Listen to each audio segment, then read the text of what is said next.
So first day 1 వచ్చేసి మనం beginners చేయాల్సిన warm sets and workouts and protein తీసుకోవాలా లేదా అండ్ నెక్స్ట్ వచ్చేసి వాళ్ళు తీసుకొని ఫుడ్ వీటన్నిటి గురించి మాట్లాడారు. This is the day 2 of gym series. Guys welcome back to our channel. And ఈ రోజు బాడీలో ఎంత ప్రోటీన్ కావాలి ఒక జిమ్ బిగినర్ కి అండ్ నెక్స్ట్ వచ్చేసి ప్రోటీన్ ఎన్ని విధాలుగా వాడచ్చు మనం అనే దాని గురించి మాట్లాడదాం.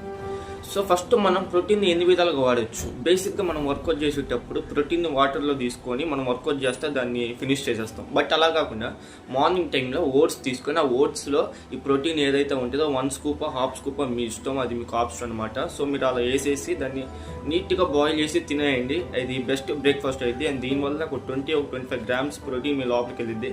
ఆ తర్వాత మీరు తీసుకుంటే క్యాజువల్ ఫుడ్ ఉంటుంది కదా, ఇంకా దానివల్ల మిగతా ప్రోటీన్ అంతా లోపలికి వెళ్ళిపోద్ది అనమాట. సో అసలు రోజు మొత్తంలో మన బాడీకి ఎంత ప్రోటీన్ కావాలంటే 100 గ్రామ్స్ ప్రోటీన్ అయితే కావాలి. సో అలా 100 గ్రామ్స్ అయితే వెళ్ళిపోవాలన్నమాట. సో ఇంకా ముందు వీడియోస్లో వర్కౌట్ గురించి చాలా డీటెయిల్గా మాట్లాడదాం. అండ్ ఎవరికైనా ఫిట్నెస్ మీద ఇంట్రెస్ట్ ఉంటే మన ఛానల్ సబ్స్క్రైబ్ చేసుకొని ఫాలో అయిపోండి మన వీడియోస్ని. And see you in the next one.